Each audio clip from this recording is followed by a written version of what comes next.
시청자 여러분 안녕하십니까? 3월 9일 화요일 KTN 뉴스입니다. 연방질병통제예방센터 CDC가 코로나19 백신 접종을 완료한 사람들에 대한 활동 지침을 발표했습니다.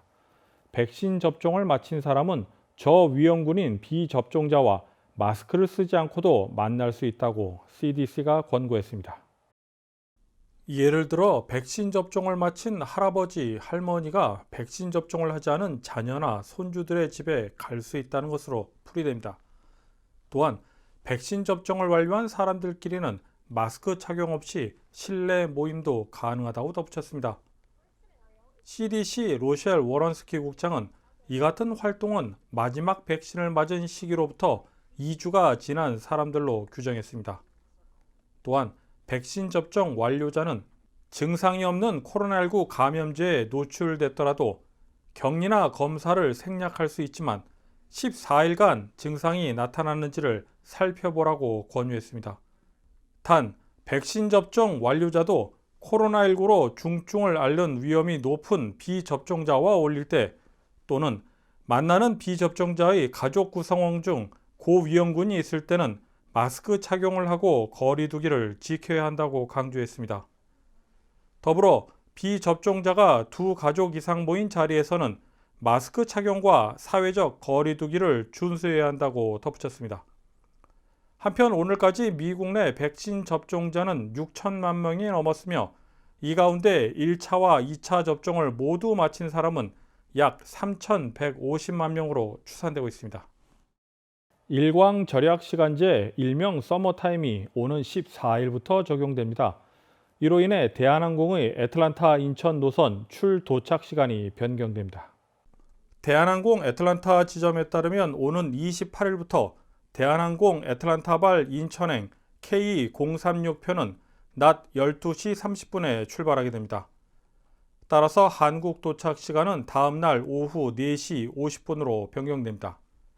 또한 인천발 애틀란타행 K2035편은 한국 시간 오전 9시 20분에 출발해 애틀란타 도착 시간은 같은 날 오전 10시 10분 예정입니다.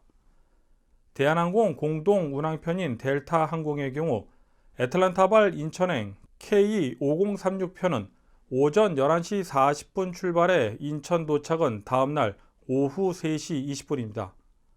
또한 인천발 K5035편은 오후 6시 40분 출발해 애틀란타에는 오후 7시 5분 도착 예정입니다. 보다 자세한 내용은 대한항공 웹사이트 koreaneer.com에서 확인할 수 있습니다.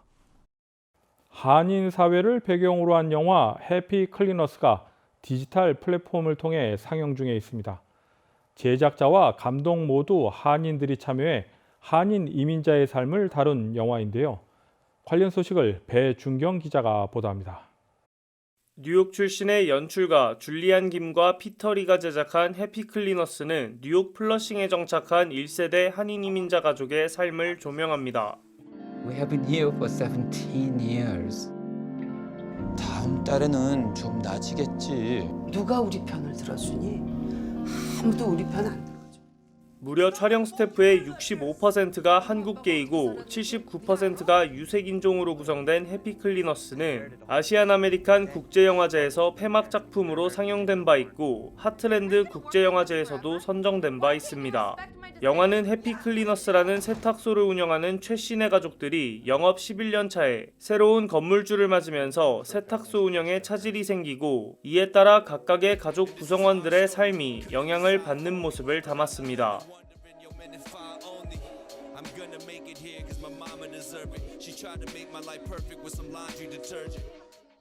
영화 해피클리너스는 가슴에 와닿는 현실적인 한인 이민자들의 삶과 애환을 그리며 미국에서 삶을 시작하고 정착에 성공한 한국계 가족의 정과 한인 사회의 생존에 대한 축하를 내포합니다. 해피클리너스는 애플 TV, 아이튠즈, 아마존, 구글 플레이, 유튜브, 비메오 등 디지털 플랫폼에서 관람하실 수 있습니다. KTN 뉴스 배준경입니다.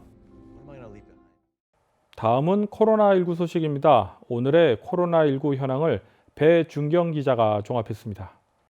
3월 9일 오후 3시 30분 기준 미국 내 코로나19 누적 확진 환자는 2,977만 8,184명, 누적 사망자는 53만 9,972명입니다. 어제 하루 동안 신규 확진 환자는 52,316명 늘었고 신규 사망자는 1,739명 증가했습니다. 주별 누적 확진 환자는 캘리포니아, 텍사스, 플로리다, 뉴욕, 일리노이 순으로 많습니다. 주별 누적 사망자는 캘리포니아, 뉴욕, 텍사스, 플로리다, 펜실베니아 순으로 많습니다. 다음은 조지아주 코로나19 현황입니다. 오후 2시 50분 집계에 따르면 조지아주의 누적 확진 환자는 83만 114명, 누적 사망자는 15,647명으로 집계됐습니다. 신규 확진 환자는 1,037명 증가했고 신규 사망자는 7명 증가했습니다. 항원검사 양성 판정자는 누적 19만 6,578명, 신규 2,331명입니다. 다음은 카운티별 집계입니다. 귀넷 카운티 누적 확진 환자 8만 1,521명, 누적 사망자는 930명입니다. 어제 하루 동안 신규 확진 환자는 127명 늘었고 신규 사망자는 1명 늘었습니다.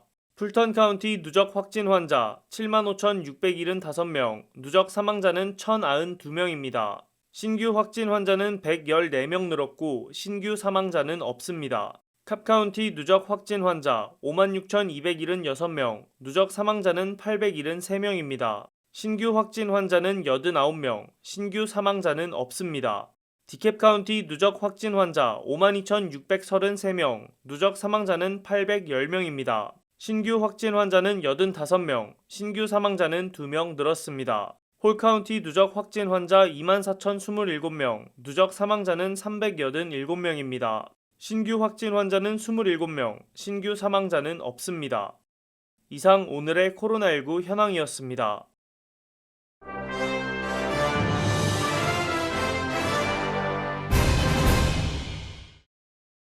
제닛 옐런 재무장관은 코로나19의 경제적 여파가 전 세계 여성에 큰 충격을 줬다며 우려를 표했습니다.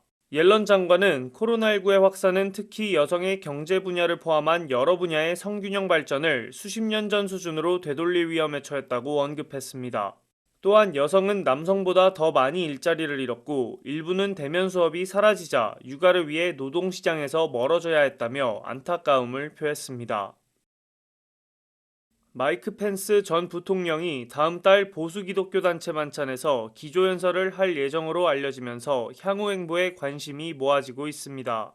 펜스 전 부통령은 차기 대선 출마 계획이 있는지 공식적으로 밝히진 않았지만 공화당을 대표하는 잠룡 중 한 명으로 꼽히며 사우스캐롤라이나 방문을 정치적인 행보로 해석하는 시각입니다. 뉴욕타임즈는 펜스 전 부통령이 퇴임 후 첫 공개 연설 장소로 사우스캐롤라이나를 선택한 것은 차기 대선에 출마할 것이란 추측을 계속 제기하게 한다면서 미래의 정치적 야망에 대한 암시와 트럼프 전 대통령과의 관계에 대한 단서를 제공할 것이라고 관측했습니다. 애틀랜타에 위치한 잭슨 파인 아트 갤러리가 미국 현대 사진가 줄리 블랙몬의 홈그로운 사진전을 온라인으로 진행 중입니다. 이번 전시회의 주제는 블랙몬과 그녀의 자매들 그리고 이들의 자녀들의 삶에서 영감을 받아 현실적인 허구를 재창조했다고 알려졌습니다. 그녀는 지구온난화, 코로나 바이러스 같은 무서운 일들이 벌어지는 현대사회에서 사회적인 메시지를 담는 것이 자신에게 점점 중요한 일이 되어가고 있다고 작품 의도를 밝혔습니다.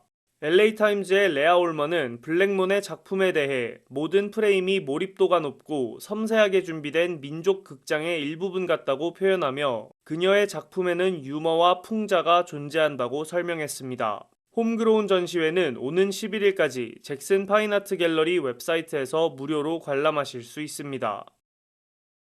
세계적인 테니스 선수 노박 조코비치가 종전 황제 로저 페더러가 세운 최장기간 랭킹 1위 기록을 경신했습니다. 조코비치는 2011년 7월 처음 세계 랭킹 1위에 오른 후 총 311주 동안 정상에 자리하면서 페더러의 기록을 경신하게 된 것입니다. 조코비치는 또한 할 수 있는 한 많은 메이저 대회에서 우승하는 것이 목표라고 밝혔습니다. 한편 조코비치는 현재 메이저 대회에서 18번 우승했고 최다 우승 기록은 20회로 로저 페더러와 라파엘 나달이 각 20회씩 우승하며 최다 우승 기록 부분 정상에 자리하고 있습니다. 이상으로 3월 9일 KTN 뉴스를 모두 마칩니다. 시청해주신 여러분 고맙습니다.